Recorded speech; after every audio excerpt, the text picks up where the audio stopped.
Kia ora, good to see you there. Thanks for coming online to speak to your submission. We've got you for 5 minutes to speak to that submission.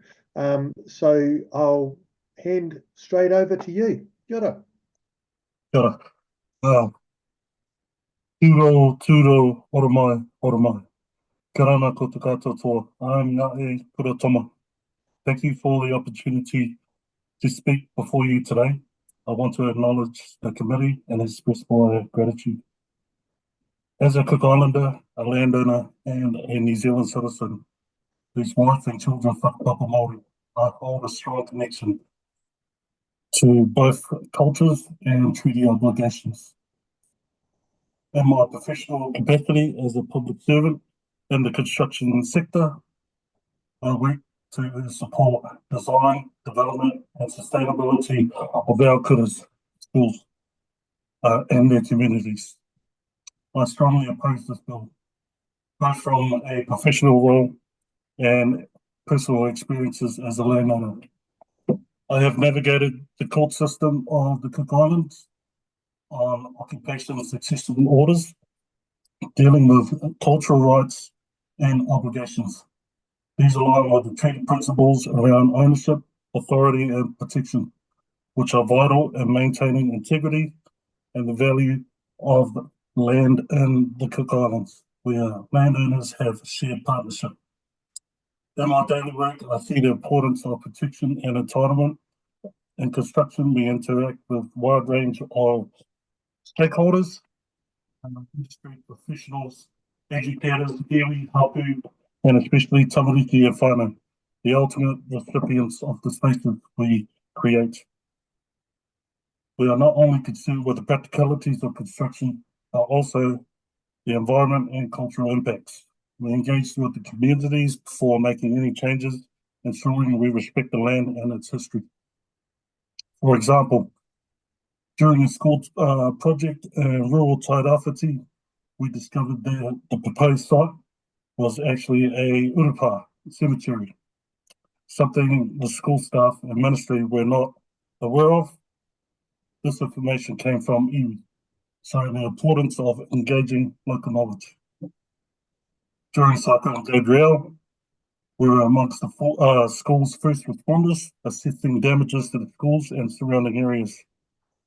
With minimal cellular coverage and many of the roads closed, we worked closely with local iwi experts and kaumātua, whose guidance helped us navigate the challenges. Their knowledge allowed us to complete our work efficiently and effectively. In Te Karaka, where we also assisted two families living in Crown-owned schoolhouses that were severely damaged. Through collaboration with iwi, hapu, the local council, and other stakeholders, we were able to refurbish their homes and ensure they return to safe living environments. These experiences highlight why engagement is so important. Effective partnerships with iwi and hapu are critical for regional development, especially in construction and disaster management. If treaties are broken, New Zealand risks damaging its reputation, limiting trade, investment, and access to essential goods like construction materials. I urge the committee to reject this bill. The proposed changes could have serious consequences for New Zealand's construction industry, disturbing partnerships, local participation, and sustainability, sustainable development practices. Local knowledge, especially from iwi and hapu, is key to ensuring cultural appropriateness and effective outcomes. In conclusion, I ask that we strengthen the commitment to the treaty, ensuring all stakeholders are engaged. This will help maintain sustainable education, economic, social, and health benefits while honouring our international obligations. A centralised approach to governance won't work for regional development and especially disaster management. We must prioritise participation with iwi hapu leadership to achieve the best outcomes. And this week. Mai taki mata. Kia ora, thank you for that. Look, we are at time, so we're going to leave. We don't have time for questions, so we'll leave it there. But thank you very much for coming online, and thank you for your submission, which we have. See you later. Members, our next submitter is Wehi Wright.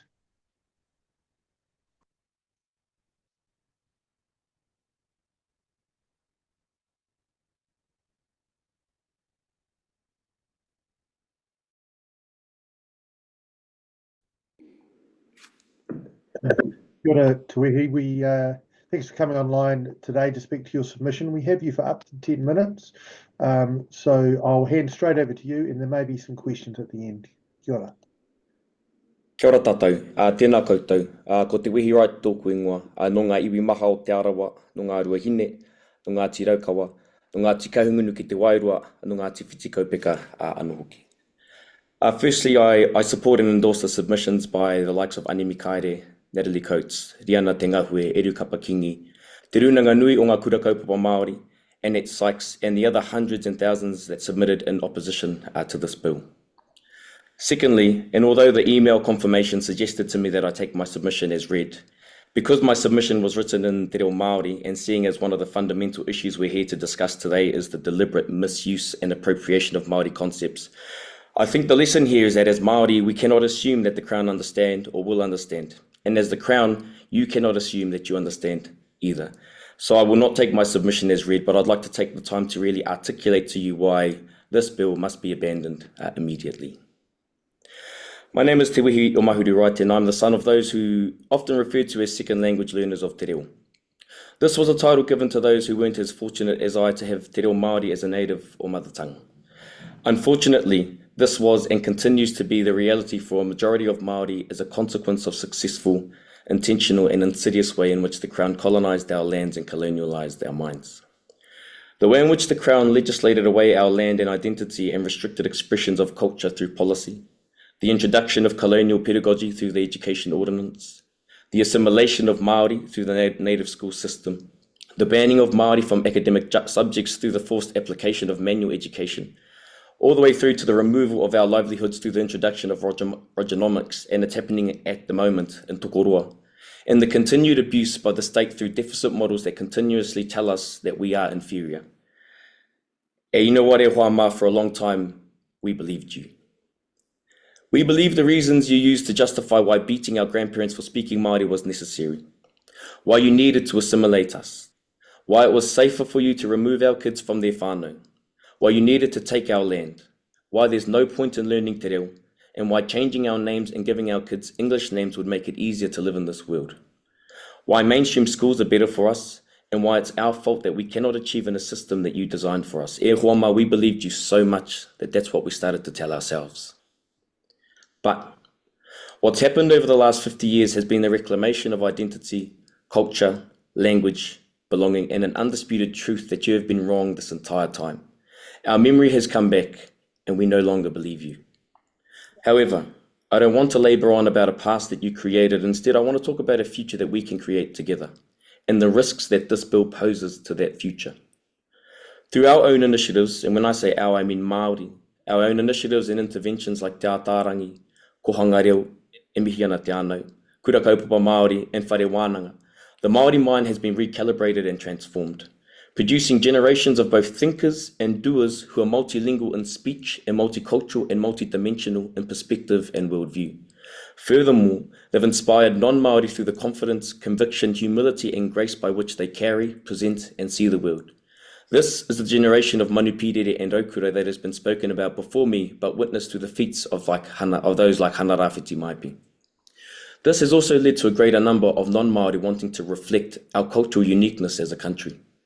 This is what's contributed to more non-Māori attending kohanga reo, kura kaupapa and wānanga, as well as public and private organisations using the Te Ao Māori concepts, because everyone loves a tanga, as the cornerstones for their visions and strategies. E hoa ma, this is our te tiriti consciousness that's woven across our society both vertically and horizontally.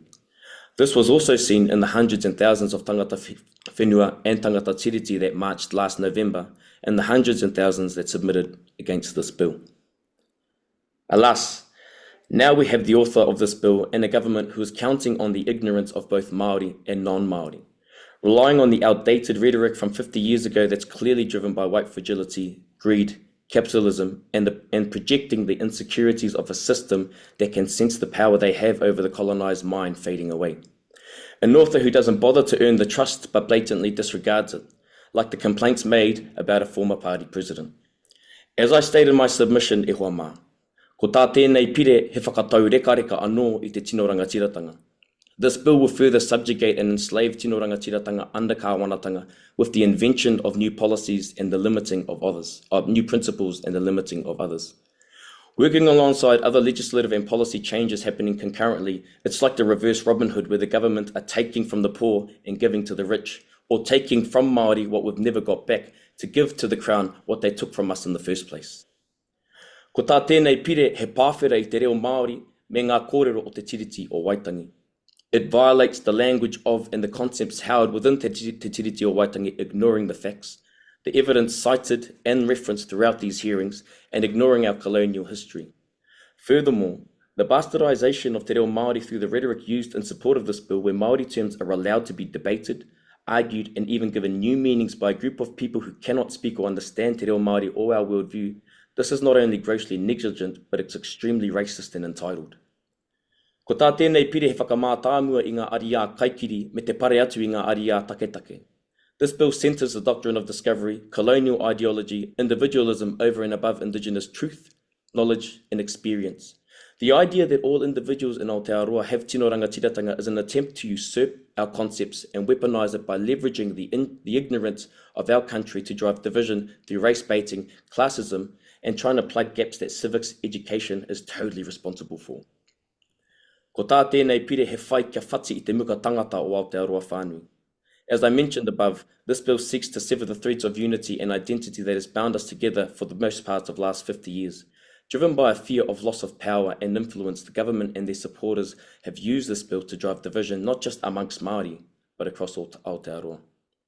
And as I sit here, after leaving Te Matatini to make this submission before you today, hundreds and thousands of Māori and non-Māori, tangata whenua and tangata tiriti are currently in New Plymouth, in person or part of the 1.5 million that are viewing from afar, where you should all be right now, because that's exactly what the tiriti o Waitangi was looking to achieve.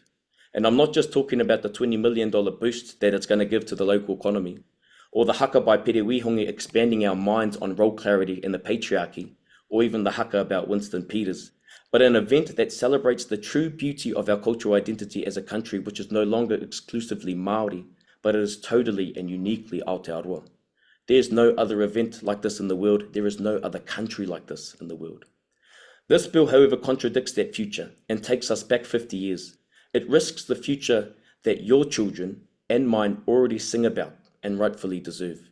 It risks them having to walk in our grandparents' shoes all over again. So I urge you, don't take that away from them through this bill and every other anti-Aotearoa bill that this coalition is trying to pass. They must all be abandoned immediately. Tēnā koutou. Tēnā koe, Tuihi. Te Anu Tuiono has a question. Tēnā koe te wehi, koa anō te tahi, wehi ana te matatiri, ki te whakarongo ki a koe e wehi ana ki te matatiri. Hoi, mehi ana ki a koe ki te pai me te hohono o whakaro, tautu katoa au nā kororo. Kei te whakaro ake mō nā kororo I kororohia e koe ki rungi tātu me re te matatini, mō nā tauranga atete, I te me moio pai he koretake noi ho tēnei pire me hoati ki roto te upupara. Hoi anō ki te I moio ai ko nā tauranga atete kei waho I te pare mata o tātane kura kaupapa, nā wānanga, e rātu nā wāhi nā marae. Ki tō whakaro, kia ha te wahanga kia mātau nā mema pare mata, e hehe ana ki te tautoko ana te tino rangatiratanga, te mana motuhake, kia tautoko nā tauranga atete kei waho I te paremata. Ko te tauranga atete, for the members of the panel, tauranga atete is a term that we give that means a site of resistance. What Te Ano is alluding to is on the Matatini stage, we spoke about tauranga atete and sites of resistance, of which Te Matatini, Kohanga Reo Kura Kaupapa Māori are examples of. The question as to what role does parliamentarians play in, I guess, supporting tauranga atete, In my opinion, if Te Tiriti was upheld, we wouldn't have to have tauranga atete. We wouldn't have to have sites of resistance because we should be all working in harmony. Unfortunately, we are left with the remnants of a system that's forced us into processes and practices that aren't conducive or responsive to our needs. Therefore, tauranga atete are a necessary response to make sure that we can still achieve and assert or advocate for tino rangatiratanga. If we were to uphold Te Tiriti o Waitangi and the articles therein, I think the concept of tauranga atete, and this hopefully should be a goal, becomes something of the past. Koea tāku e whakaaro nei. And so if we just upheld Te Tiriti o Waitangi, we wouldn't have to worry about the barriers because there shouldn't be any. But this bill creates a lot. Kapa, thank you, Te Wehi. We're pretty much out of time now, so I'm going to have to draw it to a close there. But thank you for your submission, and thank you for your written submission, very articulately put. Kia ora, Te Wehi. Tēnā koe. Members, we now have Jennifer Haraki, who should be coming online.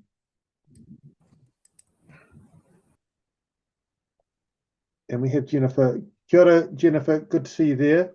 Hello. Jennifer, we've got you for 5 minutes. We Yes. may have questions if we get a chance, so I'll hand Yes. straight over to you. Kia ora. Thank you for the opportunity. The Treaty of Waitangi is a binding agreement between two sovereign entities, the Crown and Tangata Whenua. The Treaty of Waitangi is still a valid and binding agreement. The treaty is not a symbolic document, it is a living commitment. It affirmed Māori sovereignty over their lands while sharing governance with the Crown. Co-governance is not a privilege, it is the foundation of the treaty. It was a partnership built on faith from those who signed. The Crown would uphold its commitment, and even those who did not sign hoped they were wrong in their concerns. Most importantly, the treaty initiated the intent of a co-governance arrangement where power and decision-making were to be shared between two sovereign entities, not controlled by one. As part of this agreement, the Civil List Act 1853 acknowledged Māori sovereignty by allocating funds for Māori purposes. These resources were meant to ensure that tangata whenua had the same fundamental rights as other citizens of the Crown: education, employment, housing, social well-being, training, and self-determination. This financial recognition reinforced that Māori was not just subjects of the Crown, but equal partners in governance with distinct rights and entitlements. Yet history shows a consistent and deliberate failure to uphold these commitments. Successive governments have eroded Māori sovereignty through legislation that undermines the treaty's original intent. Instead of honouring the agreement, the Crown has prioritised non-treaty parties and foreign investors, granting them the rights that were guaranteed to Māori under the treaty. The bill is a clear example of the deliberate disposition, a bill that distorts the treaty, reducing Māori from position of sovereign treaty party to a mere stakeholder. This is not reform, it is a paintbrush washing of history to concentrate power within the Crown while dismissing the foundational principles of the treaty. 1, the government's principle prioritises Crown authority while overriding the treaty's guarantee that Māori would retain tino rangatiratanga, sovereignty over their lands and affairs. 2, the equity principle forces Māori into one-size-fits-all model of citizenship, erasing the treaty's promise to protect Māori self-determination. 3, the reasonableness principle gives the government power to redefine and minimise its responsibilities, making Māori rights conditional rather than fundamental. These so-called principles rewrite history, reframing Māori not as an equal sovereign treaty party, but as mere participants in a system designed to remove sovereignty. This is not co-governance, this is Crown control. This is not what was agreed to. This pattern of legislative betrayal continues today with the Sovereign Grant Act 2011, which diverts Crown financial resources away from Māori obligations and redirects the resources back to Crown non-treaty partners and foreign investors. Section 1 of this act states that a sovereign grant is to be paid to the sovereign each financial year. Yet, under the Civil List Act 1853, financial provisions were originally set aside for Māori to their sovereignty, not to fund the Crown household, non-treaty partners and foreign investors. Where is tangata whenua's financial resources as a sovereign treaty partner? If the Crown can maintain funding for itself, why is it continually legislating away its financial obligation to Māori? The treaty was clear. This was a partnership, not a surrender. The intent was co-governance with the Crown and Māori as equal sovereign entities. It was never about Māori ceding sovereignty. It was a commitment to co-governance, to shared decision-making, to a true partnership. Yet today we see that governance has become a system where the Crown dictates while Māori must fight for what was already agreed upon, to continue to uphold, defend it, and demand that it be honoured, not watered down, rewritten, or ignored. Despite repeated legislative barriers, tangata whenua remains steadfast, fighting to ensure that the government honours the true intent of their original treaty. Jennifer, just letting you know, Jennifer, you've just got about 20 seconds to wind up. Okay, you've just taken 5 of those. Tino rangatiratanga is not negotiable. The treaty was and is about shared governance, not Crown rule. This bill makes it undeniably clear that the treaty is being violated, not honoured. My family and I do not support the bill. Good. Thank you, Jennifer. Thank you for making that submission, and you did a good job. So I just want to congratulate you on that. We haven't got any time for questions, so we'll just have to move on. But that's all right. Thank you for the opportunity. That's awesome. No worries. Bye. Kia kite. Members, our next submitter is Rangitane Tu Mai Ra, who we have for 10 minutes. Kia ora, Sonia. I can see you there. Welcome to the Justice Select Committee. As you probably just heard, we've got you for 10 minutes to submit on this bill. So in the interest of time, I'll hand straight to you. Tēnā tātou, tēnā koutou, tēnā tātou katoa. Thank you for the opportunity to make an oral submission on the principles of the Treaty of Waitangi Bill. We note this is a government bill. Ko au te tūru o Rangitane Tu Mai Ra Trust, ko Sonia Remini tōku ingoa. I have with me the Chief Executive Darren Apanui and General Manager Tiffany Chris with me today. I take it that our submission has been read, and Rangitane Tu Mai Ra is strongly opposed to this bill. We recommend that it is discharged immediately. We have 4 major concerns about this bill. The first concern, this bill undermines the Rangitane Tu Mai Ra treaty settlement. We are submitting today on behalf of the Rangitane Tu Mai Ra Trust. We are the post-settlement governance entity for Rangitane o Wharara and Rangitane o Tāmaki Nui Aroa, based in Wharara and Dannevirke. We completed the settlement of our historic Treaty of Waitangi claims with the Crown in 2017. As part of our treaty settlement legislation, the Crown promised us that it wanted to, quote, develop a new relationship with Rangitane o Wharara and Rangitane o Tāmaki Nui Aroa that has mutual trust and respect for the treaty and its principles as its foundation, unquote. That's section 3.26 referred. We take this commitment by the Crown very seriously and understand it to refer to the principles of the Treaty of Waitangi as developed by the Waitangi Tribunal. We are concerned that any attempt to sideline or diminish the principles of the Treaty of Waitangi as developed by the Waitangi Tribunal, including this bill, will contravene our treaty settlement and start to erode its integrity and our relationship with the Crown. The Waitangi Tribunal is an expert body with long outstanding jurisprudence to guide the development and application of treaty principles. We note that the Treaty of Waitangi Act 1975 provides it with, quote, exclusive authority to determine the meaning and effect of the treaty as embodied in the 2 texts and to decide issues raised by the differences between them, unquote.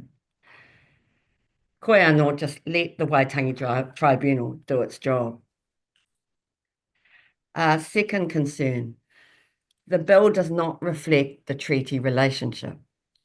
The Treaty of Waitangi is an instrument between the Crown and Māori. It is inappropriate for one party to this instrument to seek to unilaterally redefine its meaning without properly engaging the other party. Any discussion about the place of the Treaty of Waitangi in our society and constitutional arrangements must be a dialogue framed and undertaken by both parties. Third concern, the bill misrepresents key concepts within the treaty. We are concerned that this bill misrepresents the contents of the Treaty of Waitangi and the historical context of its formation and execution.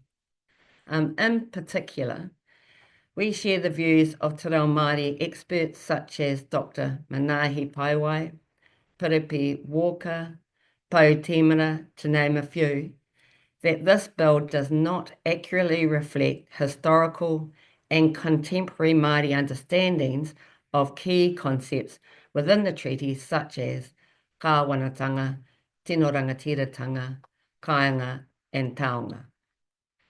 Concern 4. The bill elevates kāwanatanga and diminishes tino rangatiratanga. We are concerned that this bill seeks to elevate kāwanatanga and diminish tino rangatiratanga. It is proposed that, quote, executive government has full power to govern and the Parliament of New Zealand has full power to make laws, unquote. We are concerned that this approach would unduly elevate kāwanatanga and put aside some of the key checks and balances within our current constitutional arrangements, including the important functions of the Waitangi Tribunal and the judiciary. On the other hand, it is proposed that the rights and interests of hapu and iwi are frozen in time, such as in time in 1840s. It is our view that tino rangatiratanga is a living and evolving set of rights and responsibilities that frames how Rangitane engages with our community. We support discussion, debate, and the progressive evolution of our constitutional arrangements, including the place of the Treaty of Waitangi in our society.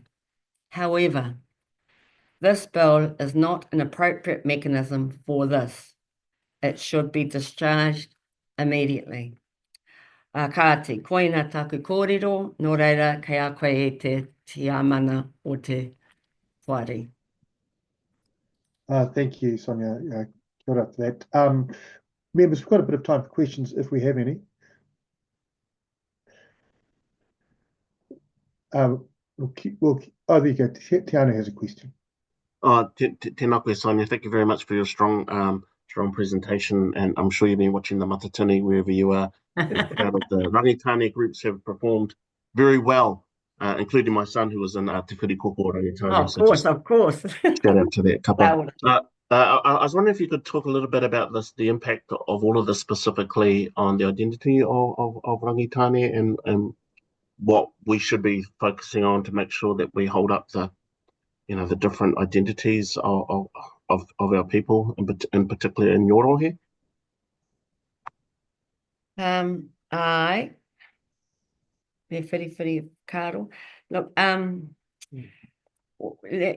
we recommend that this bill is immediately discharged. It will then take time and planning to heal some of the divisions that have emerged through this process, in particular with our people of Rangitane. And after that healing process, Māori and Crown could work together to design the focus and process for a national conversation about te tiriti. And this might build on the platform provided by mā tiki mai a Aotearoa. All right. Thank you for that. Look, we're pretty much out of time, so I think we'll leave it there. But can I just say thank you for your articulate submission? Yeah. Tēnā koe. Tēnā koutou. Thank you. Members, we're moving now to Carol Hannagan. We have Carol scheduled for 5 minutes.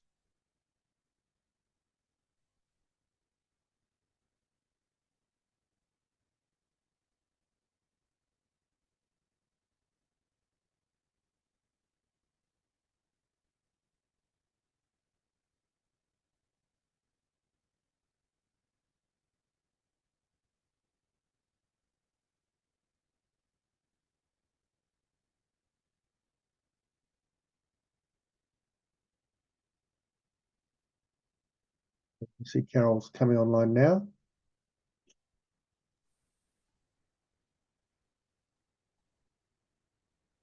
There we go. Got it, Carol. Good to see you've got you there. Thanks for coming online to talk to your submission. We've got a copy of your submission here, and we've got you for 5 minutes. So I'll hand straight over to you. Thank you. Thank you for the opportunity to be heard today. I realise that not everyone has that opportunity. So I oppose the Treaty Principles Bill. I've had, excuse me, 18 years in legal practice focusing on dispute resolution, and I've seen how power imbalances harm the vulnerable. In many ways, like Andrew Judd, I've worked to unlearn the racism that I was raised with, and I understand the importance of equity and justice. When power is unequal, those with more must act equitably, much like the care an adult takes when playing on a seesaw with a child. Te Tiriti or Waitangi was about building a relationship, embracing differences, recognising Māori rights. But the Crown has repeatedly breached its obligations, and it's usurped more power than was intended. Justice requires more than apologies. It demands changed behaviour, dismantling harmful narratives and beliefs, and making meaningful amends. We have a process to make amends already underway to make Māori whole again. This bill disrupts it, and it not only reverses decades of progress, but it also emboldens anti-Māori rhetoric. I believe that the fear that Māori will treat Pākehā the way Māori have been treated is unfounded. Unpacking the ideas that feed that fear and the fear of Māori having more rights than Pākehā under Te Tiriti is part of letting go of harmful narratives, and it moves us towards sharing power, whole community wellness, rather than individual profit at the cost of our most vulnerable people, Māori and Pākehā alike. Māori are just 1/5 of the population, yet with this bill they'd bear the unfair burden of convincing a majority to act against ingrained biases. A referendum on Māori rights is vulnerable to misinformation, like we saw in Australia's failed Indigenous rights referendum between when it kicked off and election time. History shows that majority rule is not always just. Slavery, apartheid, the disenfranchisement of women were all upheld by majority rule at some point. Whether or not to relinquish rights that belong to Māori alone is for Māori alone to decide, free from coercion. It's not a choice to be imposed by Māori rule. Majority rule, my apologies. Might makes right is not democracy. It's tyranny, and it's the cowardly abdication of the responsibility to govern fairly. Māori have shown that they want what's good for everyone. They've offered us reassurance after reassurance, and it's time we honour Te Tiriti. We're here as tanga Te Tiriti, toitu Te Tiriti. Kia ora, Carol. Thanks for that submission. And can I say your comprehensive written submission as well? Really quite something. You've put a lot of time and energy into that, so thank you for that. We've got about a minute left if members have a question, but Rima. Thanks, Mr. Chair. Hi, Carol. Carol, look, in your submission and in your oral submission as well, you referred to the so-called voice referendum in Australia. Did you know that the Aboriginal Senator Jacinta Price voted against it? No, I'm not aware of that. And she's a beautiful lady. Maybe look her up. All right, thank you. Thanks, Mr. Chair.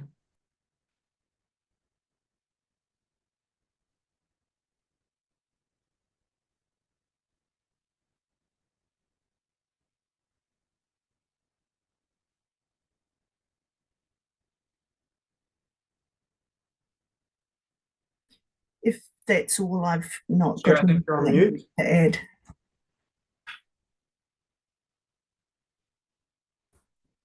Yeah, sorry, that's all, Mr. Chair. Yeah. Thanks, Carol. Thank you.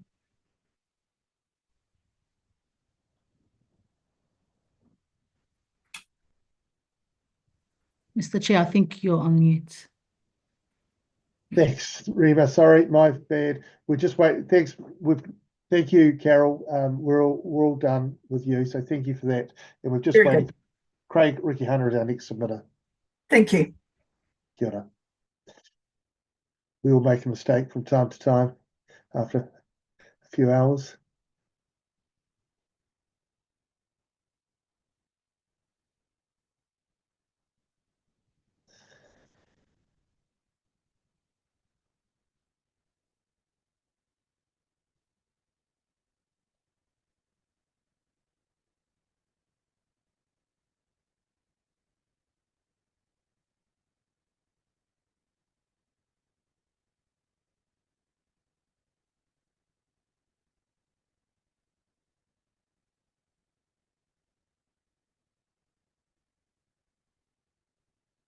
Got Craig online there, and here we go.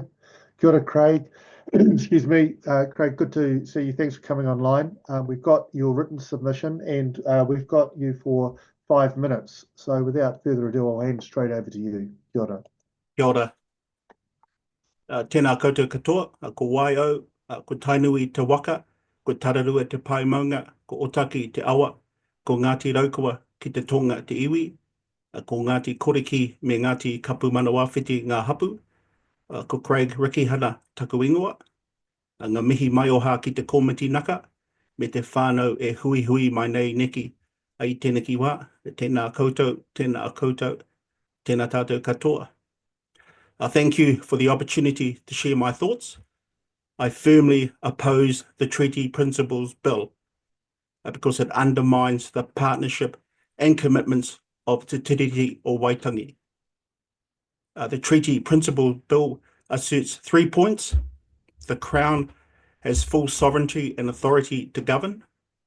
2, Māori rights are recognised, but only within the Crown's legal framework.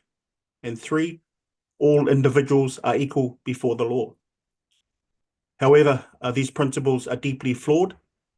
Principle 1 ignores the fact that Māori never ceded sovereignty. Under Te Tiriti o Waitangi, it was an agreement to share power and not surrender it. Therefore, this makes Principle 2 meaningless because Māori rights are only recognised within a system that does not fully honour the treaty partnership. It's like saying we'll respect your rights, but only on our terms. As for Principle 3, equality before the law, it is already guaranteed under New Zealand's Human Rights Act of 1993. By framing this as a new principle, the bill implies that Māori currently have special rights that need to be reined in. But let us be clear, Māori do hold a special position in Aotearoa as tangata whenua and as partners under Te Tiriti. This is not about special treatment, it is about honouring the commitments made in 1840 and ensuring a fair and inclusive future for all. Honouring Te Tiriti strengthens Aotearoa by fostering inclusion, equity and unity. It provides a framework for Māori and the Crown to work together as partners, creating a society where everyone can thrive. There are already inspiring examples of this partnership in action. The Waikato River Authority is a shining example of how partnership between Māori and the Crown can achieve positive outcomes for all New Zealanders. However, this bill threatens the very principles that make such collaborations possible. By redefining Te Tiriti and and prioritising Crown sovereignty, it risks undermining trust, creating division, and making it harder to build a fair and inclusive Aotearoa. In conclusion, I urge the government to reject this bill. Honouring Te Tiriti o Waitangi is not about special treatment. It is about justice, partnership, and building a fair and inclusive future for all. When Māori rights are upheld, we all benefit. Stronger communities, healthier environments, and a nation united by shared values. Let us honour the commitments of 1840 and create an Aotearoa we can all be proud of. As the whakatauki reminds us, he aha te mea nui o te ao, he tangata, he tangata, he tangata. What is the most important thing in the world? It is people, it is people, it is people. Nō reira, ko oti ai aku kōrero I tere ki wā, ka hoki atu te kōrero ki te komiti, tēnā koutou, tēnā tātou katoa. Ngā mihi, Craig, thank you for that submission. We're pretty much out of time. We don't really have time for questions, but thank you for your submission and your thoughtful written submission, which we have as well. So, Harera, thank you very much. Members, our next submitter is Troy Allan, and we have Troy for 10 minutes.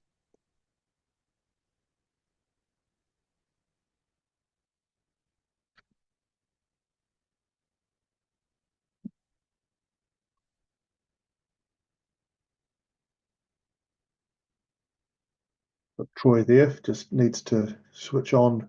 Kia ora, Troy. Thank you, Mr. Chairman. Good to see you. Good to see you, sir. We've got you for 10 minutes and we've got your written submission already. There may be questions at the end. I'll just hand straight over to you. Excellent. Time starts now. I have 10 minutes to save this nation. I have a 1-hour version of this submission I'll make public after I've presented here. Justice law and all legislation passed in the House requires you to make judgments of what is right and what is wrong. You do that based on your religious worldview, which informs your political worldview. Today, I've been persuaded by the Holy Spirit to engage what I consider is to be the most important issue of our lifetime. This issue of racism is driving a wedge into New Zealand society and will destroy us as a nation if it is not stopped and the damage remedied. As per my written submission, I support this bill with the amendments therein. I've heard many submissions against this bill, and I've yet to hear one that stacks up to historical truth, reason or logic. And I challenge the committee to prove me wrong with a contest of ideas after my submission. In the submission, I'll cover 4 topics.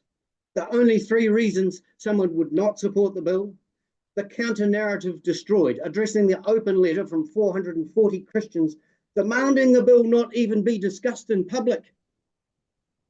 3, I will describe the spirit behind this narrative, and 4, what is to be done about it. The only 3 reasons one would not support this bill are ignorance, incompetence, and tyranny. Incompetence. You politicians have created a culture whereby kids come out of school not knowing whether they're a girl or a boy. The leader of the opposition doesn't even know what a woman is. You have created a culture not trained to reason or think for themselves, but listen only to the satanic podium of truth, a culture so ignorant of history, they're inevitably doomed to repeat it. Incompetence is a high probability reason for not supporting this bill. Ignorance. Many good, honest, sincere New Zealanders have testified against this bill and believe they are in the possession of the truth. To these people, I will tell you one simple fact. The principles of the bill, of the treaty, are mentioned in New Zealand law, but they are not defined in law. It would be like saying you support women's rights, but don't know what a woman is. It is unconscionable to even consider that the principles are not clearly outlined in New Zealand law as they were intended in the treaty when it was signed in 1840. Indeed, it would be malicious not to do so. And I will state this today. It is incumbent on the members of Parliament to ensure all people have access to all the facts on all and any issues that come before the House in a form that exhaustively compares claim against counterclaim, backed by their evidence, until the truth is so plainly clear there can be no logical dissent. Not to do so leads us to the third and unfortunately most likely reason some will not support this bill, and that is tyranny. Indeed, there is great evil afoot. What is it about the truth that so terrifies our representative politicians? The globalist agenda, prevalent in all our political parties, is a tyrannical driver of this deceit. This evil neo-Marxist ideology openly declares the truth is not important, and its mantra is gain power and control at all costs. Neo-Marxism is a religious political ideology. It makes the state God, and all rights and privileges come from the state. This is the opposite of a liberal democracy New Zealand's culture is based on, where the state is charged with the responsibility of ensuring and maintaining the people's God-given rights, privileges, wealth, and property. I describe the key weapons they use in the extended version of the submission. Suffice to say, they are using class warfare as a bludgeoning tool. Part 2, counter-narrative destroyed. The open letter to all members of Parliament, sponsored by the organisation Common Grace Aotearoa, the key takeaway is their religious and political ideology, which we can see by their website, is a version of neo-Marxism and is demonstrated by the goal of their letter, which states, we call on all members of Parliament to do everything in their power to not take this bill to even select committee. This is a violent and hypocritical attack on our liberal democracy, as it survives or falls on open dialogue and free speech, contrary to their own website, which states, we uphold the right to freedom of speech and action for all members of society. Such is the nature of the evil spiritual forces at play here. They will say one thing to sound godlike, yet their practices are quite the contrary. I attended one of these churches in Christchurch for about 14 years. This was a devout Christian church built on sound biblical doctrine. During this time, my church, supported by its apostolic network and Te Rāranga, all three of whom signed the letter, numbers 76, 84, and 125, which by affiliation tells you all you need to know about them, ran seminars on understanding the treaty, which I attended. Sadly, there were many lies, part-truths, omissions, disinformation passed off as truth in those seminars. When I questioned the facilitator from Network Waitangi Otutahi, who was on before lunch, the purpose was made clear. She wanted apartheid and tribalism in New Zealand. Part 3, what is the spirit behind this demonic attack on our society? It is the Antichrist spirit. The Bible describes it this way, 1 John 4. Dear friends, do not believe every spirit, but test the spirits to see whether they are from God, because many false prophets have gone into the world. This is the spirit of the Antichrist, which you have heard is coming, and even now is already in the world. 1 Timothy 4:1, the Spirit clearly says that in the latter times, some will abandon the faith and follow deceiving spirits and things taught by demons. Such teachings come through hypocritical liars whose consciences have been seared as with a hot iron. And 2 Timothy 4, for the time will come when people will not put up with sound doctrine. Instead, to suit their own desires, they will gather around them a great number of teachers to say whatever their itching ears want to hear. Part 4, what is to be done? 2 Chronicles 7 says, if my people who are called by my name humble themselves and pray and seek my face and turn from their wicked ways, then I will hear from heaven and will forgive their sin and heal their land. Revelation 3 says, those whom I love, I reprove and discipline. So be zealous and repent. Revelation 2 says, remember therefore, from where you have fallen, repent and do the works you did at first. If not, I will come to you and remove your lampstand from its place unless you repent. I believe and humbly submit that the Holy Spirit is calling all those who are party to the letter and who follow the emergent church theology to repent and make restitution. And what of you politicians? Does the Holy Spirit call you to repentance and restitution for your Antichrist spirit? Yes, he does. Romans 13 states, and I paraphrase, for there is no authority except that which God has established. For the one in authority, that's you, is God's servant for good. If you are a politician in New Zealand, God says he put you there and he expects you to minister on his behalf. Do what's right in the Lord's eyes. Support this bill and remedy the harms that have been inflicted on our society by the tyrannical, ungodly mismanagement of public affairs in all areas. You are being judged by your actions. Repent and make restitution. For all of you, politician and Christian alike, this is a word for now, and the judgment is for now, not the afterlife. God bless you all. God bless New Zealand. I prophesy the words of our national anthem over New Zealand at this time. Father God, I pray for our politicians, that you bless, protect, and guide them in your love and truth. I pray the church that bears your name repents and turns back to you. May your kingdom come, your will be done in New Zealand now, as it is in heaven. And if I had more time, Mr. Chairman, I would cover the issue of colonisation, since colonisation is blamed by most committee members to be the perceived ills on those of Maori ancestry. I'd discuss the separation of the church and state, the role of religion in public affairs, and I would address how the historical abuses of Christian church against the Maori culture should be understood and inform our way forward. Kia ora, Troy. Thanks for that.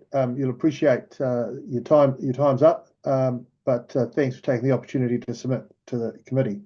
So, ka kite. We now have Nauri o Wi Parata.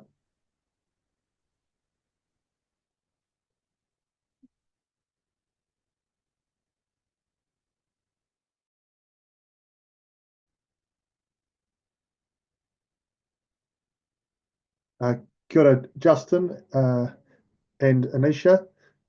Thanks for coming online. We've got you here today for, I think, 5 minutes to speak to your written submission, a copy of which we have.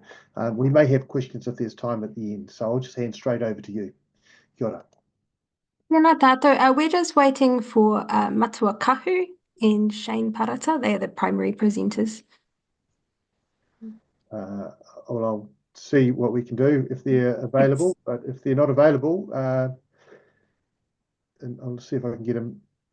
We've got Shane coming on.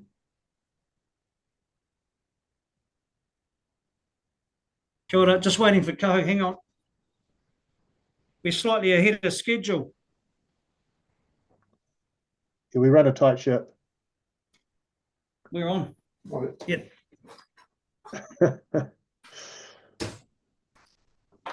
So you just start up. Kia ora, Matua. We may be running a minute or two ahead, so but here you are. This is your moment in the sun. We've got you for 5 minutes, and thanks for putting in your written submission.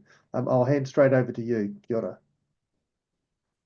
Kia ora tātou, ko Kahuro Pata tōku ingoa. I'm a great grandson of Wi Parata te Kākākura. Go. I thought you were going to introduce the whole group. And on my left, I've got Shane Parata. We're using up time here. Shane Parata, who's also my cousin. And who's our ministers? Bishop Justin and Anna. I'm just going to kick straight into it in the interest of time. You'll go first, then Anna, then me. Obviously, read our submission. Order of presentation, myself, followed by Archbishop Justin, myself, and then Kahu. Ko Shane Parata ahau.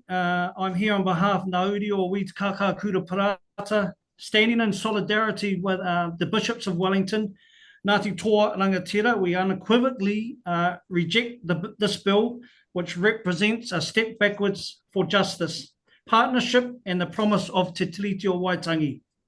Instead, I advocate for legislative measures that reinforce the principles of Te Tiriti, honour historical commitments, and promote justice and equity for Māori as set out in the recommendations of Ngā Matapono by the Waitangi Tribunal. A bit of background.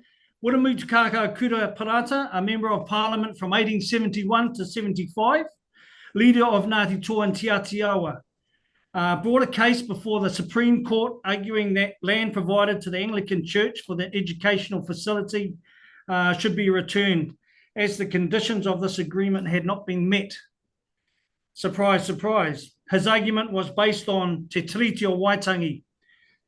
He asserted the treaty, as it was a legal binding contract with the Crown, had a duty to uphold its obligations. I do not call it the Wi Parata case, I call it the Pendergrass ruling. I do not, because it is not we who should bear the shame of that ruling, it is the Chief Justice James Pendergrass and its colonial legal system that continues to uphold the consequences of his decision. The bill is not just a direct attack on Te Tiriti, it is an attempt to further entrench the legal distortions that for generations have denied Māori rightful sovereignty. It was Pendergrass who declared Te Tiriti a simple nullity. It was Pendergrass who ruled the Māori as people had no capacity to enter into a valid contract, and was Pendergrass who declared that the Crown was not bound by its treaty obligations because Te Tiriti had no legal standing. His ruling set a precedent that shaped New Zealand law for over a century. We highlight this case in particular because the bill, at its core, repeats the same colonial logic.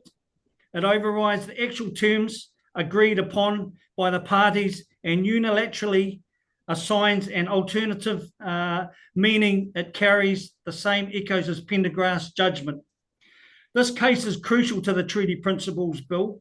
The bill claims to seek certainty around treaty principles, but those principles only exist because Te Tiriti itself was dismissed as legally irrelevant by Pendergrass, ruling having stripped Te Tiriti of legal weight.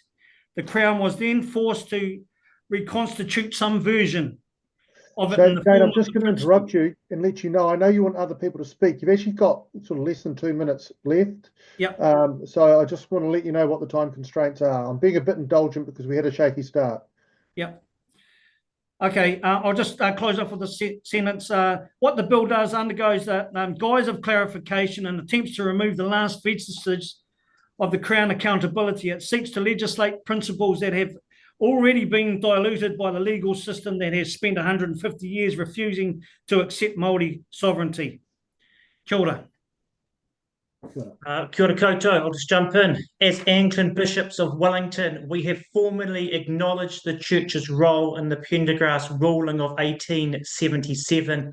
Instead of ignoring history, we are seeking an alternative path forward of repair, redress, and reconciliation. Ngā mihi. With Ngā Uri o Wi Parata and Ngati Toa, we are exploring what true accountability and partnership look like.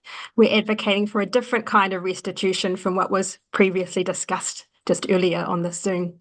It is an approach that enables everyone to flourish, a process of relationship restoration that honours what was promised through Te Tiriti. Matua kahu kei a koe. The partnership envisioned by Te Tiriti is not one of subjugation or paternalism, but one that respects and upholds the tino rangatiratanga of iwi and hapu while allowing the Crown to govern fairly and in accordance with the treaty. This is the standard that must be upheld. This is the clear directive that has empowered Ngā Uri o Wi Parata and the bishops of Wellington to develop and maintain a meaningful relationship. This is the treaty in its real working power. And as a natural consequence of the specific and achievable objective, equity materializes as the goal. We're tired of hearing people say that there's no model anywhere in the world that gives credence to Indigenous rights. Well, if that was the case, Sir Edmund Hillary wouldn't be standing on the shoulders of giants. We wouldn't have split the atom, and our women wouldn't have had the first vote in the world. We've got an opportunity here to put things right, and I think that this government needs to be responsible for the course of action that they're going to do moving forward. We reject this bill in its entirety. Nō reira, kia ora koutou. Kia ora, thank you for that. Look, we're well out of time, but a well put and forceful submission. So no time for questions, but thank you very much for your time. Kia ora koutou. Kia kite. Members, the next submission Opportunities, is Father. Kayla Kingdon-Bebb. For 10 minutes. Kia ora koutou, he mihi nui, he mihi mahana kia koutou katoa, ina mana ina reo ro rangatira ma, tēnā koutou, tēnā tatou katoa. Ko Canada te whenua uku tipuna, ko te whanganui atara toku kanga i Naine, ko Kayla Kingdon-Bebb toku ingoa. Good afternoon. Thank you for having me here today and for the many, many hours you have all devoted to hearing public submissions on the Treaty Principles Bill. The work you are collectively doing, this work of listening, is hard, but it is also vitally important. By way of introduction, my name is Kayla Kingdon-Bebb. I was born in Canada. I moved to Aotearoa with my husband just over 12 years ago, and we've proudly been New Zealand citizens for the last 6. Some of you might know me as the Chief Executive of WWF New Zealand. We're one of the world's leading environmental non-governmental organizations. Others might know me as a former public servant and one of the co-authors of He Puapua, the report of the expert working group on a plan for the implementation of the UN Declaration of the Rights of Indigenous Peoples in Aotearoa, New Zealand. He Puapua is quite a popular read, it turns out. I understand it even features in the National New Zealand First Coalition Agreement. But today I'm here in a personal capacity.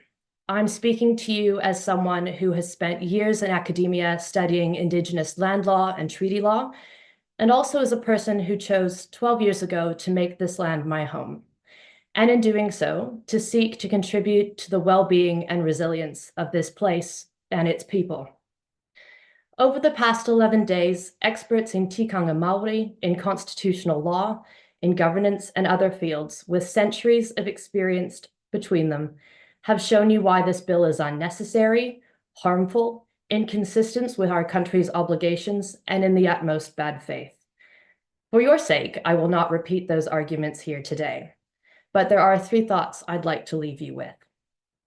First, as someone who brings an international perspective on constitutional law and policy in respect of Indigenous rights, I will say that in my view, the grievous and intentional trampling of Indigenous rights in this bill is, frankly, without peer in any contemporary common law country in modern times.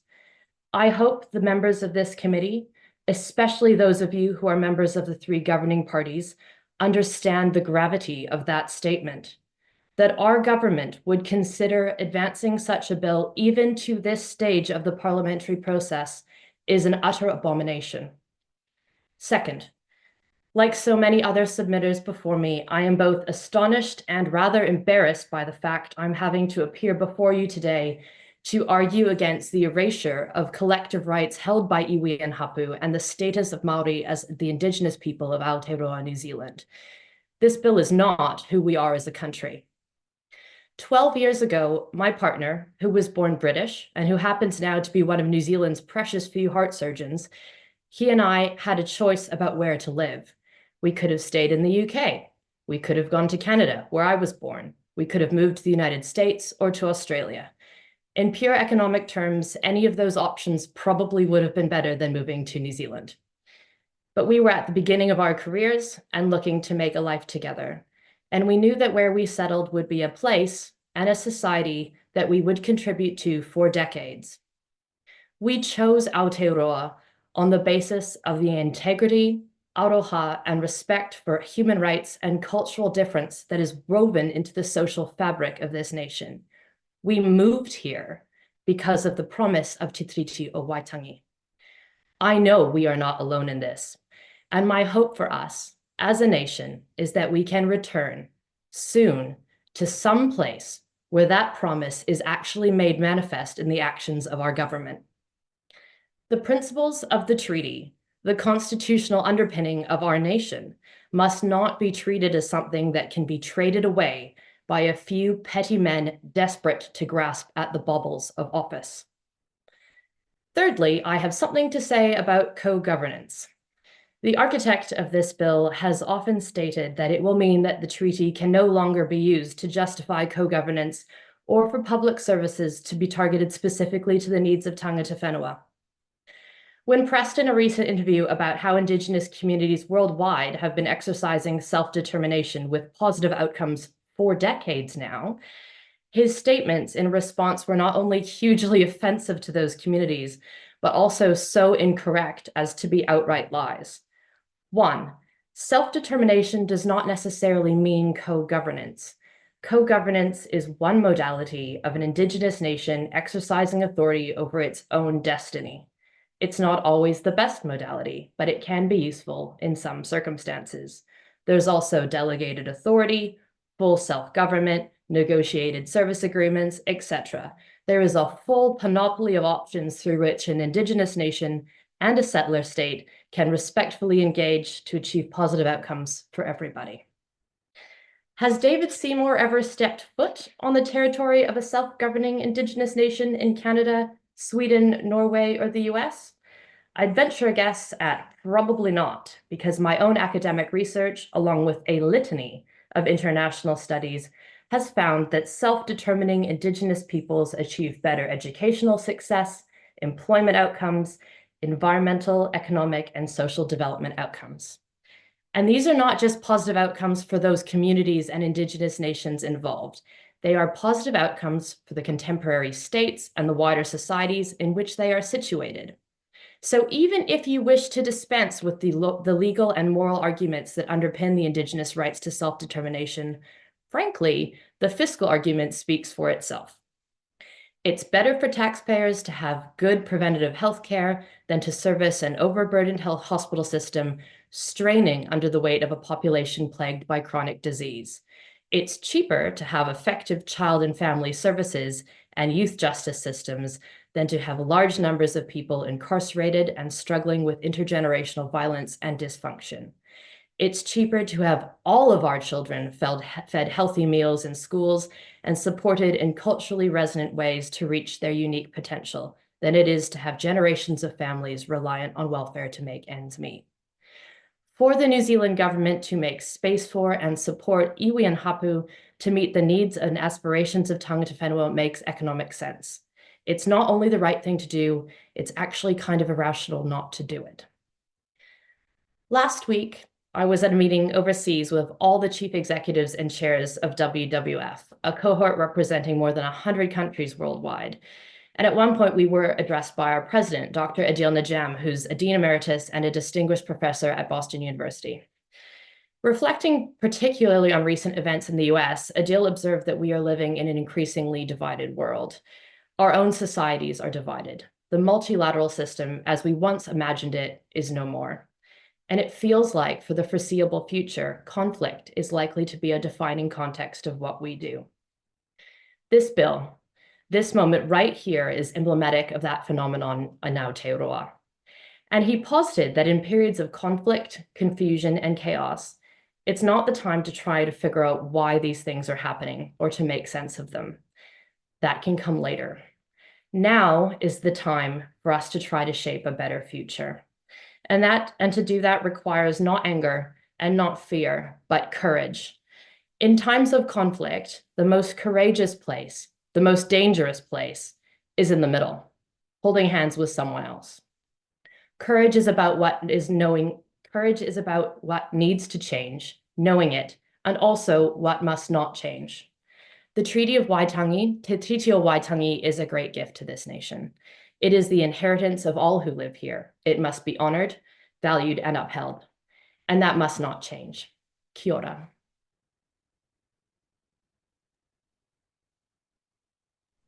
Kia ora, Kayla, thank you for that. We have a question from Tākata Ferris. Kia ora, Kayla. I'm one of the ones who know you as the CEO of WWF.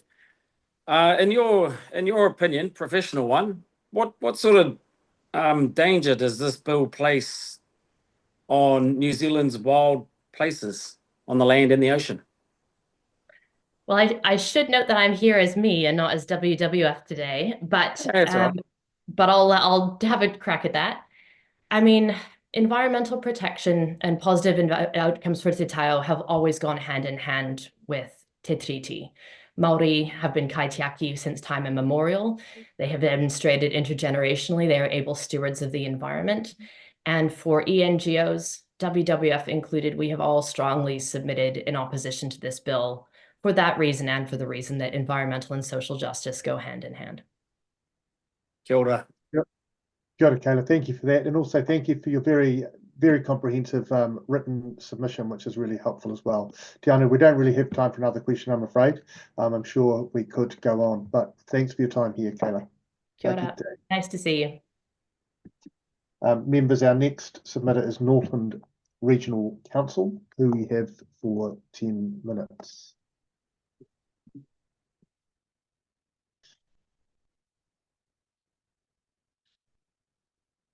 Kia ora. Good to see you here. Thanks for coming online to speak to your submission. We've got you for 10 minutes today, and we've got your written submission here. So I'll just hand straight over to you. We may have questions at the end. Kia ora. Kia ora.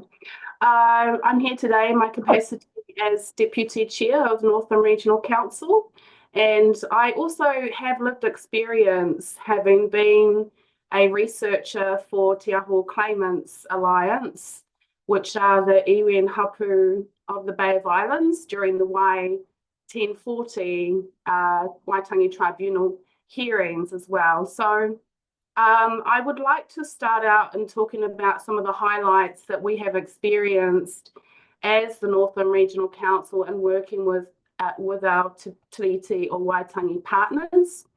So at the beginning of this term, we had 2 cyclones that were hit pretty hard by here in the north, and it was essential for us to work with iwi and hapu to be responsive on the ground. As you can understand, during a cyclone, we need to ensure that we save lives.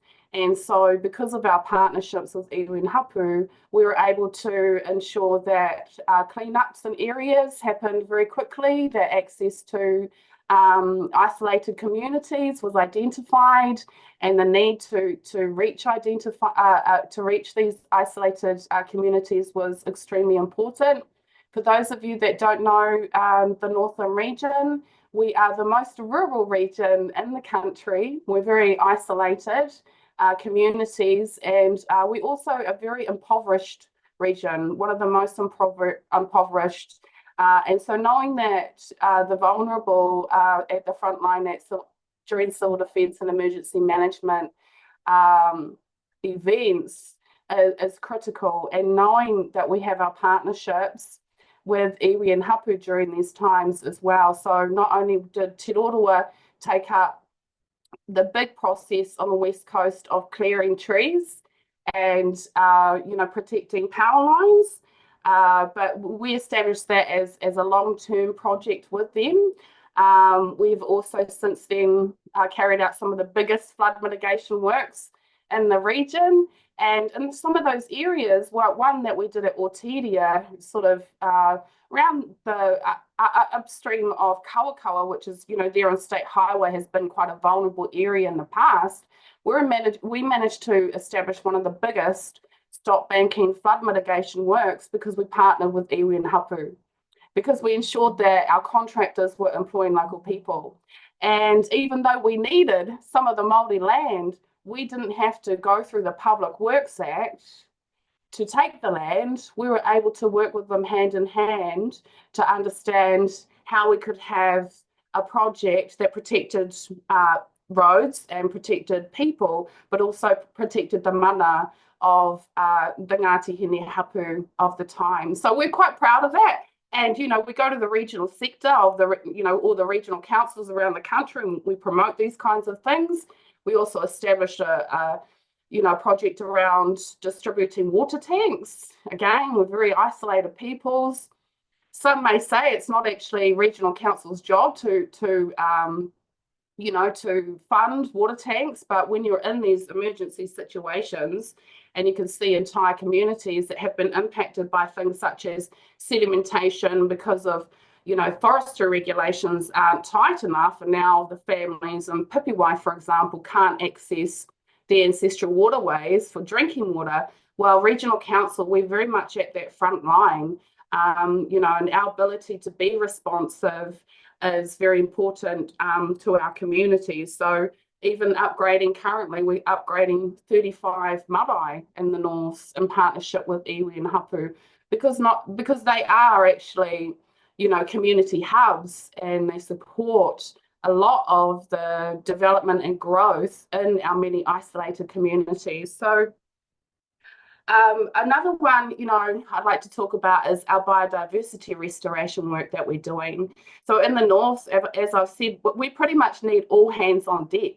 And so I'm very proud of the biodiversity, the marine biodiversity restoration work that we're doing in Mimi Whangata and Lako Mangamanga, 50 square kilometres of areas there that have become kinner barrens, and, you know, the kelp forests are completely gone because of overfishing, are now run by communities, you know, with the hope that communities will be able to use those marine areas again, you know, in a more of an abundant way that they had during previous generations. And these are kind of like groundbreaking,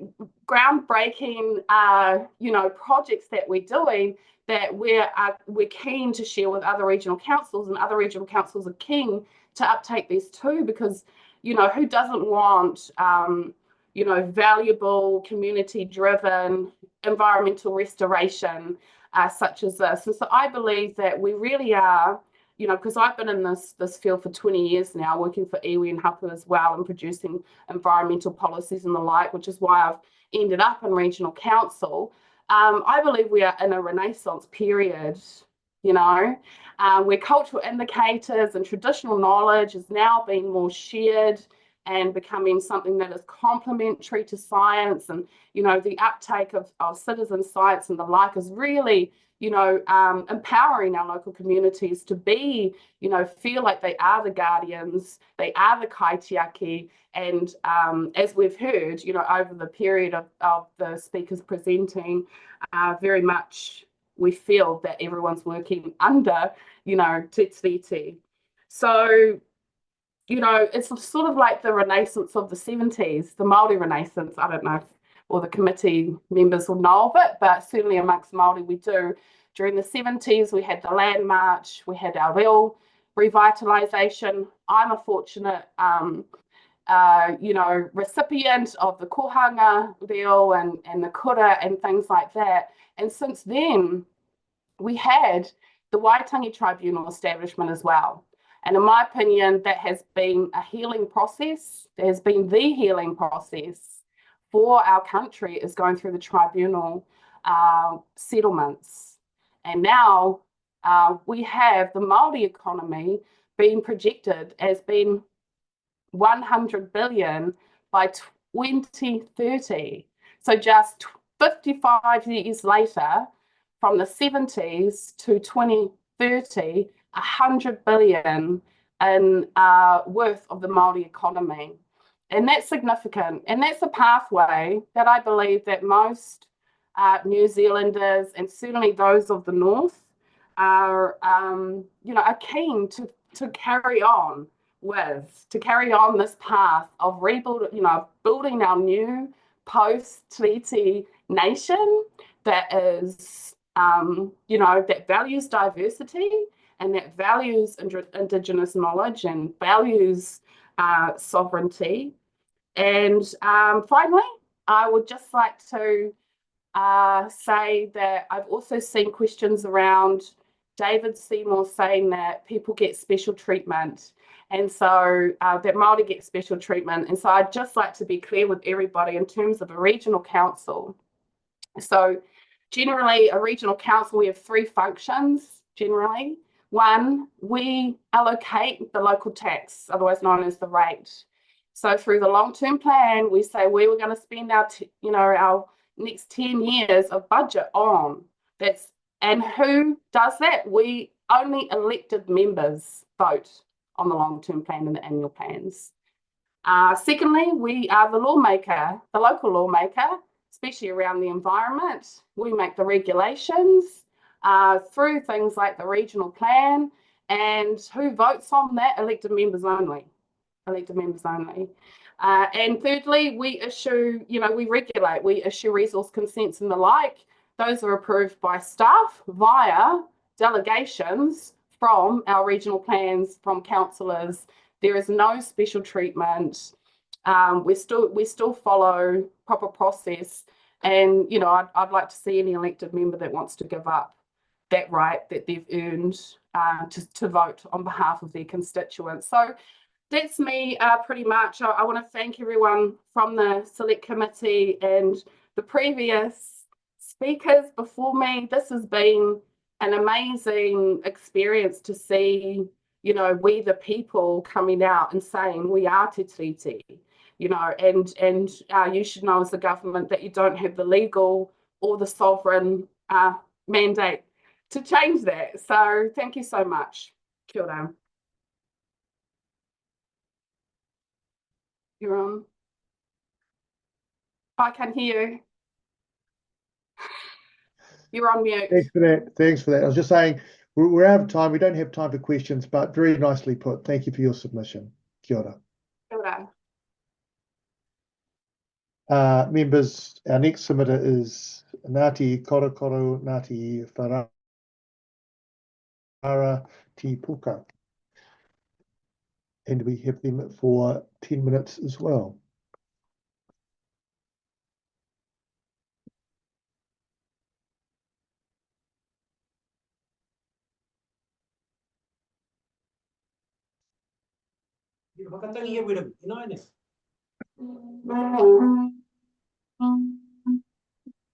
Kia ora, Cheryl, I've got you there. We can hear you. There you go. I've got a whole bunch of people. Kia ora, we've got you for 10 minutes today. We've got your very brief written submission, and it's really your opportunity to speak to it. We may have questions at the end if we have time. Over to you. Kia ora. Ka tira tēnā koutou katoa te haure te ihi nei. Tēnā koutou I roto anō I tō mā te kāinga no te wahapu ki roti te waipauga. Meinga ko tēni rā ko te rā tēnei ka whakamoia te kāpure te ahi o ngā mai kūkū o mahuika I roti te rāne ke te toro haere te whenua ki roti te waipauga. Meinga ka tatū te āhuatanga ki runga ki tērā āhuatanga kia hauhau ana toro kia tau katoa ki runga tērā āhuatanga. Ka tira ko mātou tēri, uwe te pau, ruku te pau, ākine te pau, whitiki te pau. Ko tūkorongo ko tāne, no wai te pau, no Ngāti Korokoro te pau, no te Pouka te pau, no Ngāti Wharara te pau. Tā huhu ko te rangi e tū nei, ko te teko ki runga, ko I tere ko te tumu whakarai, o rāhiri te tūpuna. Ko I tere ko te pau tuara, ko te ramaroa kupe tū nei, te pau tuara, ko te whare, te tikitiko o te whare. Ko te taha ki te pau āwha ki waho nei, ko I tere ko te tomokanga, ko te ara matua tērā, ka tomo kia, ka piki ki runga, ki te pā o rāhiri, ki te pai a ko te riri, ka piki anō ki rungi te pā o whiria, ko I tēne te taure e whiria I te teina me te tuakana, ko I tēne ko ngā puhi muitonu, ko I tēne ko te kāinga, I kōpua I ngā puhi, I puku ai ngā puhi, I whānau mai ai ngā puhi, I tupu ai ngā puhi, mai anō, tairawa mai ki tēnei wā. Koutou ko te komiti, te he mana, te kaipuka haere, o mātou rā tēnu ngā klangatanga hapu, no roti te wahapu o hokianga, mātou klangatanga marae, o mātou papakainga o mātou tā te whakaheke ka nui te mono te tangata. E tūhono nei whaipānga nei ki tō mātou kāinga. Ko e tēne ko te hokianga nui a kupe, ko pākana i a kupe, ko pākana i tēne nuku tawhiti, ko pākana i tēne a rahiti. Ko mātou tēne ngā kanua te kāinga i tēne wā, ka tupu atu ai, e hene pita pita kōrero, no loto i te kōpū, no loto anō i te puku tō mā te whare tupuna. Ko e tēne ko te whare matua o te kāinga, ko e tēne ko te whare pārenga o te kāinga, ko e tēne ko te whare ari ko te kāinga. E tika me pēni tā hutanga tō mā te noho, e runga i te kaha whaimano o te tono, i te kaha whaimano o te tapu, o tā huatanga o tā mā te reo kōru. Ka tika me hui mā te poriraro tēnei tāhu, te tuku, i tā huatanga tō mā te whakahe. Whakahe tū nei, whakahe noho nei, whakahe marika mā te i tā huatanga o te hi o te kaunatanga te inira, ki te tutu, ki te whakarereke, ki te whakakalarehe, ka mutu. I tā hua nei, ka hihetia kia tūpāpungu i tia, i tā huatanga o ngā tino ki o te tiri te waitangi, o ngā tino ki o te hakaputinga. O te whakaputinga, ko i tera ko te me matua ka puta ko te tiri te waitangi. Ko mātou tēnei, o mātou tupuna mātou mātua, i tā mokotia, i tehu, i te ngui tapu nei, o rā te matakanuhi nei, ka tā mokotia, o tērā tā mokotanga, e tapu, e whaimana. Ko i e tērā, ko ngā kōrero heke mai ki nukia māti ro te terane, kauhoi te tuni māti tēni wā. Ko reira tēnā koutou, tēnei kōrero, o māti kōrero, he mea kei roto i ngā reo eirua. Ka pere tāu hotanga whakaputinga, pere tāu hotanga tiri te waitangi, e mana ki tiana, ngā reo eirua, ngā kanuhi eirua, ko ngā reo eirua. Ko reira ka heke ki raro, ka tukuna ki tō māte kaumati ki anko hone. Matua hone.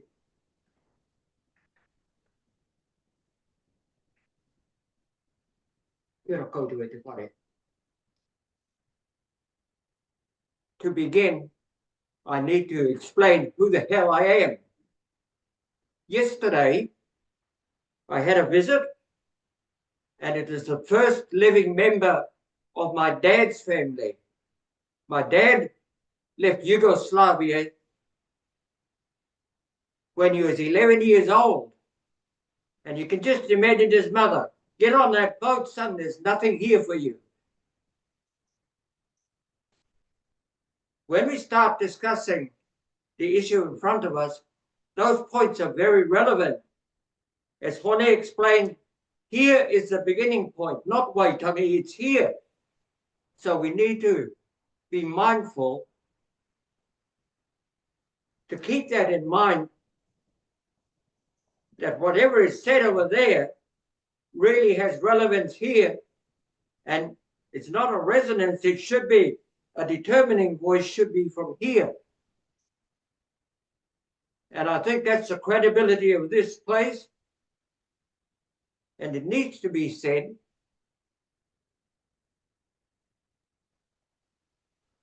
It's taken me 93 years to stand in front of you and say those words, but thank you for the opportunity. I'm here by choice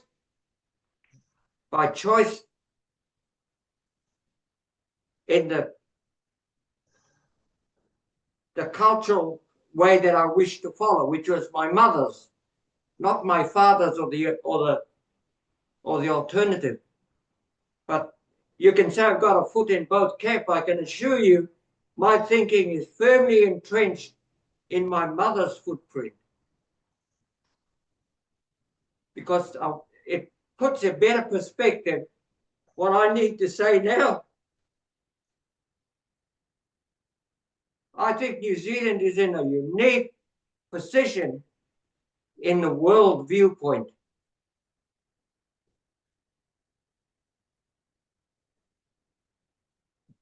And I would think that it has to be said that both cultures have strengths and weaknesses.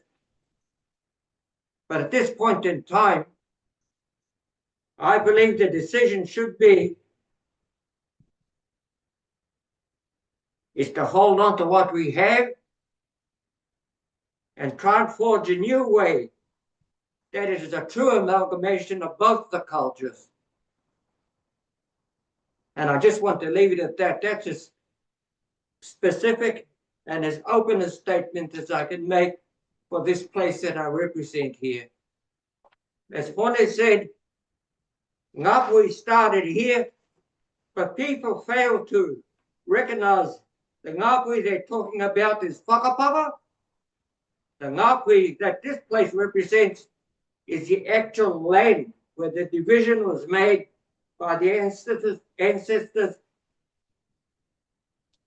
You, the descendants of Ahuiti or my wife of that side are there, and you from Whakaruru on this side. And that's where all the problems come in. They can't really appreciate that difference. So one is whakapapa, the other is actual being of land and that relationship. So thank you for the opportunity. Thank you, Hone, for that. Now I've got to take the brunt of the response from my people and may get a kick in the backside, but I thank them for having the opportunity to express those words. Kia ora. Tēnā koutou e te committee. My name is Cheryl Turner. I represent the three hapu in Ngati Korokoro, Ngati Wharara me te Pouka, ngā hapu o te wahapu o Hokianga Nui a Kupe, Hokianga Whakapau Karakia. We are the keepers and the kaitiaki of this whenua and always have been. Hokianga is unique in that it is the birthplace of Aotearoa through our ancestor Kupe who found this place 2,000 years ago. The first footprints on this land belong to him and we are his descendants.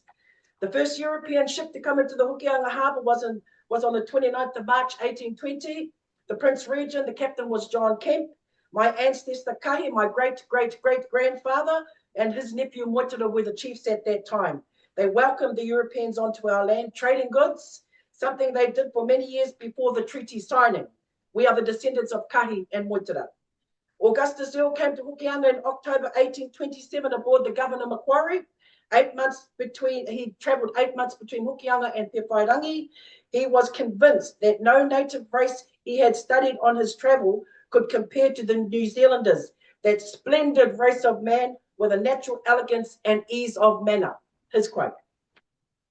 Moitara by that time had developed good trade relations with the visiting ships, trading for food and other food for items like muskets and other things. So by 1835, Moitara had signed He Whakaputanga as a statement of our independence of Aotearoa, an independent land governed by our rangatira and our hapu whānau. This is the first statement of Manamutu Hake. We are descendants of those signatories. Rangatira Moitara, signatory 92 of Te Tiriti o Waitangi, and Te o Te Tuka, signatory 93 of Te Tiriti o Waitangi. Te o Te Tuka is my great-great-great-grandfather. He signed Te Tiriti o Waitangi at Manguni on the 12th of February 1840, believing that Māoridom's future prosperity and security would be guaranteed under Te Tiriti o Waitangi. Manguni had the largest signing of Te Tiriti with 64 rangatira, putting their name to the document they thought would be honoured by the Crown. It was clear what those rangatira agreed to. If those 64 rangatira didn't sign, who knows how far the treaty would have got. All those sitting at this table are direct descendants of those signatories who signed Te Tiriti of Waitangi. Why have the Crown not come to talk to us as direct descendants? The Crown must uphold what we already have before changing it. How can we continue our legacy as kaitiaki over our resources if this bill does not reflect Te Tiriti in any way whatsoever? This bill is an attempt to extinguish the mana o Te Tiriti and the mana of our tupuna who signed Te Tiriti at Mangunu on the 12th of February 1840. Te Tiriti is a living, breathing document. It is constitutional makeup of Aotearoa, New Zealand.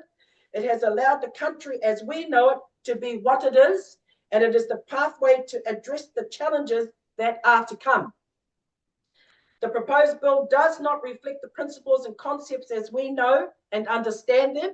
Participation, protection, partnership, tino rangatiratanga, kāwanatanga, equity, options, and redress.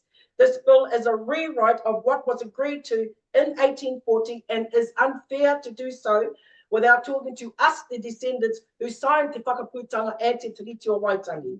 In short, the principles proposed by the ACT Party and in the bill are a gross disposture from the departure from the Tiriti o Waitangi, and we therefore do not support the bill at all.